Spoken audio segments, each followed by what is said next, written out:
Okay, Angel ready. Okay, so our presentation is on imperialism, but particularly from the point of view of a guy called Edward Said. And so yeah, we're just going to walk you through imperialism, what he thinks. Oh, no, that one. Okay. So our order of presentation, we'll just give you an overview of the history of Edward Said, because his history has a lot to do with the opinions, I guess, he develops through his life around imperialism. And we'll define what imperialism is to you, for those of you that don't know. And we'll explain his opinion of culture and imperialism. And then we'll give you a summary about everything we've covered. Okay. So one of the key things about Edward Said is that he's in exile from his homeland, and his parents were born and raised, his father in Jerusalem and his mother in Nazareth. At the time that it was called Palestine, and he was born in Jerusalem when it was Palestine, and he can't return to that country. He's in exile, and the government have made it clear to him that he cannot, even in his old age, well, he's dead now, but in his older years, he couldn't return, and they would prevent him from doing that. And so part of imagining, being prevented from being in your homeland might help you sort of understand where he's coming from, because he's deeply affected by the effects of being exiled from his country, but he's also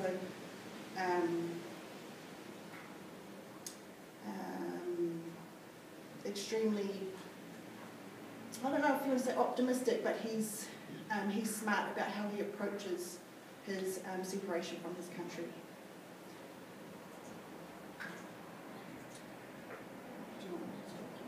Okay, so he was, like I said, he was born in Palestine. After his parents were married, they went to the government to make it official, and while they were there, his mother's passport was ripped up in front of her by an Englishman. And for her it was quite a horrific thing that had happened.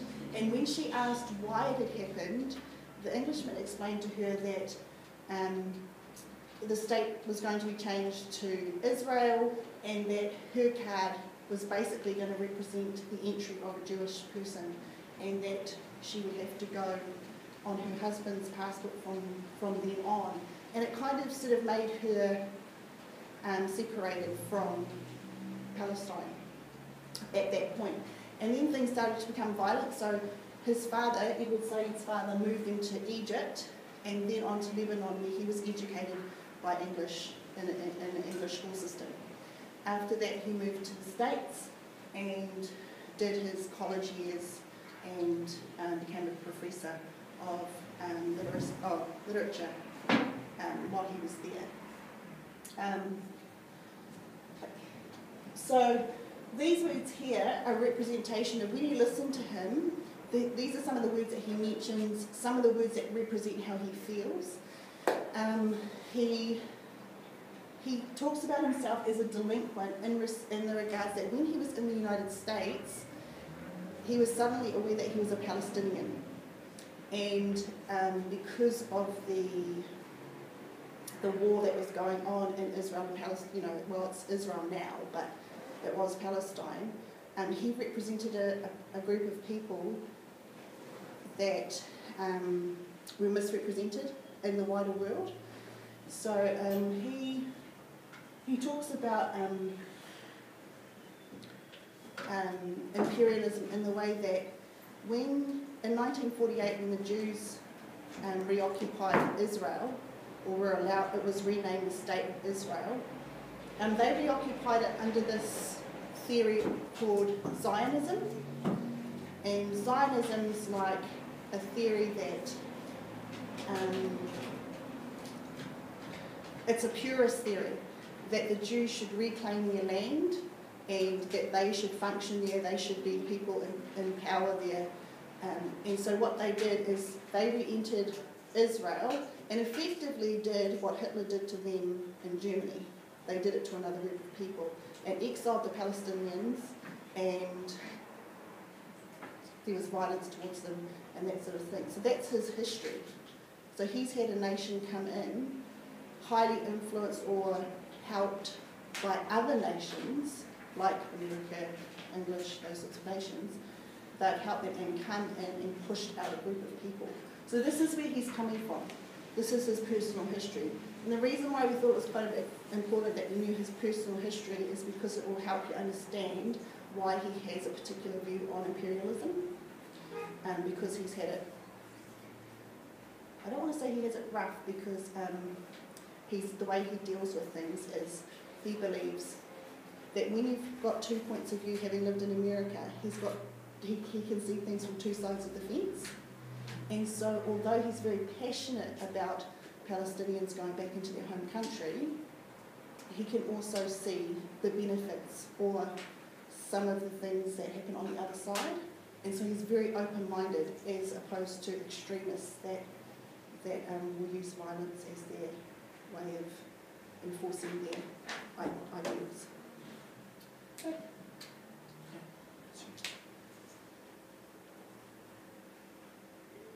So imperialism that's the definition, the policy of extending the rule of authority of an empire or nation over foreign countries or acquiring and holding colonies and dependencies. And basically imperialism can be broken up into three main factors that motivate people into it. So yeah, three motives for imperialism. And the first one is economic motives, and this is kind of when they want raw materials. Another country has something that they want, so they go in there and they take over the country, they divide the people. What they really like to do is divide the people, whether it would be through race, religion. They divide them, they move in there, they start to work with them, they put in ports, all those sorts of things, and so they can start to use the raw materials there for their own use, but it's actually run by the country that goes in. So, for example, England went into India to source raw materials, and India is a country in its own, but when England moved in there, it was England that told Indians how things were going to be done. They ruled everything, and if you look in comparison to how many people that are in England to India, it's just that obviously they're a bit more, I don't know if they'd say educated, but they knew what they were doing. And when they were going into these countries, I guess these people just believed what they were being told, but it wasn't always correct. And so once you're told something, and once they're in there, it's a little bit late to try and fight back. I mean, countries always ended up fighting back. Not all countries end up free of the grip of other nations that have tried to come in and, I guess, conquer them. But that's kind of where the motivations come from. So the economic motives is pretty much that. It's just anything to make money, source raw materials, all those sorts of things.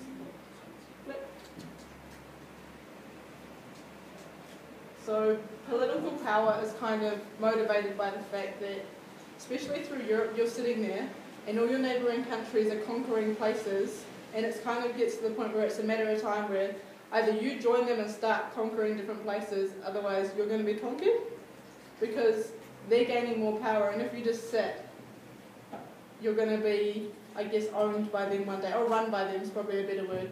So even if you don't totally agree with it, it's kind of, you can't beat them, so you kind of have to join them. It's not great, but you're kind of stuck between a rock and a hard place with the fact that you either lose everything you have, or you do what's not, maybe you don't think is correct, but if you don't do it, you're going to lose what you have anyway. So click. And the last one is what they call the white man's burden. And it's just, I guess what you would say is Europeans thinking that white people are, their blood is of a higher quality, they're better than natives in different countries. So their job is to go to those nations and to educate them, civilize them on how to be like a white person. So they go into these nations and they want to build schools, they want to teach them about religion, because you either get rid of savages, or is that what they call them? They call them savages. You either get rid of them or you educate them. So if they go into a nation is happy for them to be in there, then they're going to educate them, and then those people are eventually going to learn to live like Europeans. But if they don't, that's where you kind of get the uprise of fighting and all those sorts of things. Yeah, good. Okay, so Edward Said is mostly, his theory mostly stems from the white man's burden. He's not, he doesn't fully prescribe to that, but that's where most of his theory comes into, where we see the basis of his theory. So his theory sort of stems around this idea of empire, and that to build an empire, like Kydene was saying, you have to get into a country first and then change them culturally. And make them sort of believe that their culture isn't good enough, and that way they will follow the people that have entered into their country. Now, the way this sort of applies to him is that this concept of Zionism was taken by the Jews, put into his country, and then the effects of it is that the Palestinians have to come out because they resisted it so much. Whereas other people, when they have imperialism encroached upon them, they might accept it at first, and it's little bit by little bit. But if it plays with their culture. In New Zealand's actually a really good example of moving forward when we're being imperialised. So the British came in, and unlike places like Palestine or India, I think one of the differences that I sort of felt was quite obvious for us was that although Māori we're moving forward, we seem to have moved forward and we are reclaiming our identity, but we've done it in a way that doesn't involve some of this violence. Like, we're not a violent country per se. In the early days, yes, there were the wars that happened, but I think in terms of on a world scale, we've progressed in a much more peaceful way. Whereas these people like the Palestinians and the Indians and that, they didn't have it as peacefully as we did. In fact, they're still fighting. So, you know. Because the Jewish people won't even acknowledge the fact that Palestinians do have a place in Israel. They will not acknowledge that at all, and I guess Palestinians want Jews to acknowledge that, because Palestinians are happy to acknowledge the fact that Jews have a place there now, and that's okay, and they want to move forward and kind of live together. They're happy to work towards that, but Jews are just totally against it, because they're still in this day, they're still higher, they're still better than Palestinians. So if you can't even acknowledge the fact that you both belong, there's no real way of starting to move forward until you've kind of come to that. Okay.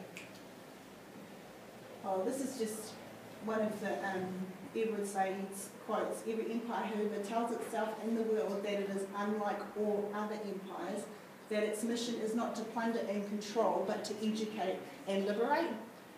And so when they go into another country, imperialists, when they decide that they're going to enter into another country, they don't look at themselves as these people that are stealing or doing anything bad. They feel like they're really helping and building up these people to educate them and give them some freedom. But the freedom that they give them has to be based on their ideologies.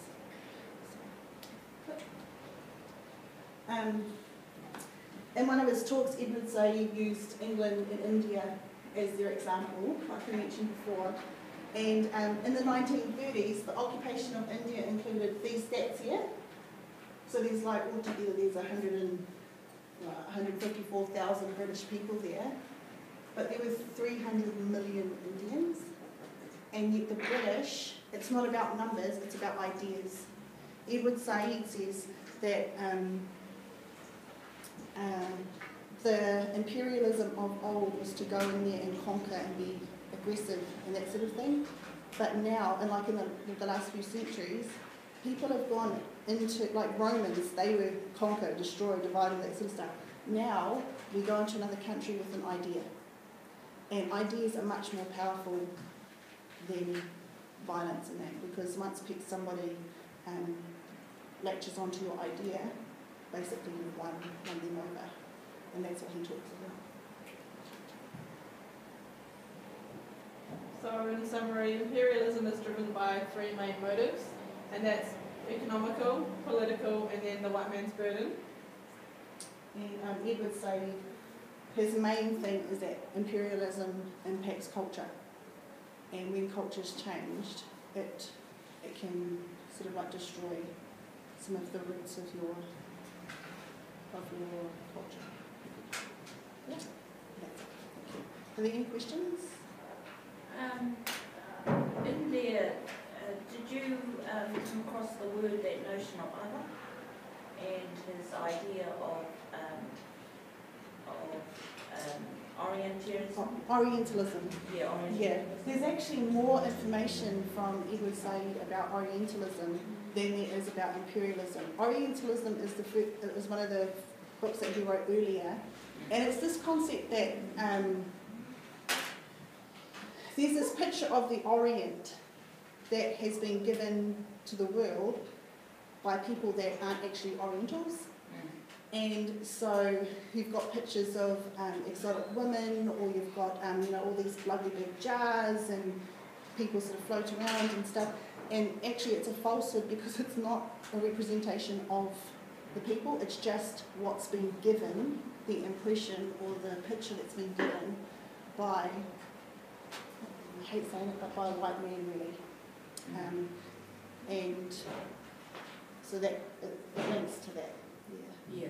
He's more well known for Orientalism than he is for imperialism. Yeah.